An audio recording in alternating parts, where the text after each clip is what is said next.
Tonight we have in-depth coverage of Governor Gina Raimondo's State of the State address. During her annual address last night, the governor revealed a $1 billion proposal to help fix Rhode Island schools. And tonight we're learning the proposal could entail and the hearing from the governor about those who express shock at the plan's price. Eyewitness News reporter Kim Kalunian continues our in-depth coverage now live in our control room. Kim? Well, Mike, $1 billion sounds like a lot of money, and it is a lot of money. But when you break it down, much of it is already in the plans. Once in a generation investment to fix our public schools.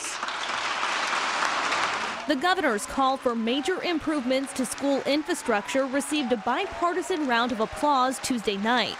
Let's commit to investing $1 billion over the next 5 years to finally fix our public schools. On Wednesday, the governor acknowledged the sticker shock accompanying the $1 billion spending proposal. We've neglected the problem for so long that's why the price tag now is as high as it is. The plan would see spending of $1 billion over 5 years, with $650 million from the state and $350 million from municipalities. The $650 million state share would be comprised of a $250 million general obligation bond put before voters this fall and $80 million per year over the next 5 years, in line with current state spending.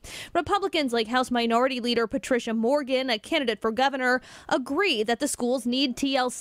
Children and teachers deserve healthy schools to spend their days in. I just want to know the details. The proposal, which we'll unveil tomorrow, is designed to do it in a smarter, more efficient way, similar to Massachusetts, so that we can do right by our taxpayers at the same time.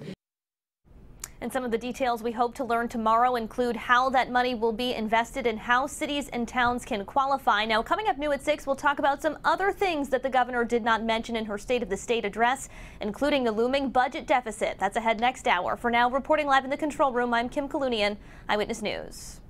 Now at 6, we continue our in-depth look at the governor's State of the State address. While pushing progress last night, there was plenty Governor Gina Raimondo did not mention in her speech. Eyewitness News reporter Kim Kalunian digs into what was left out and joins us live with the follow-up. Kim?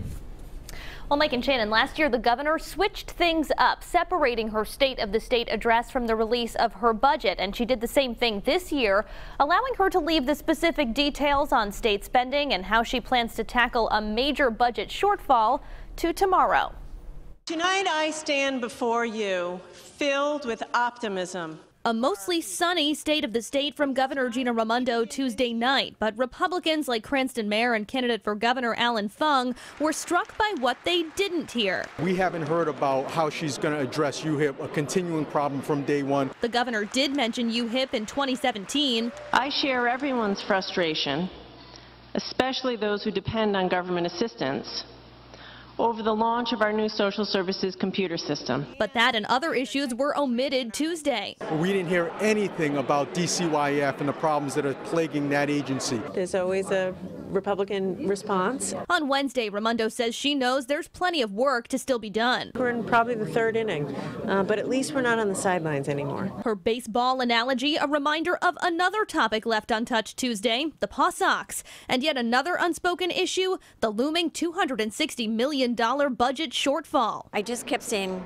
ka-ching, ka-ching. Raimondo set to unveil her budget and her plans to close that gap on Thursday. No broad-based tax increases, certain cuts primarily in health and human services, and, doing a better, more efficient job managing the government.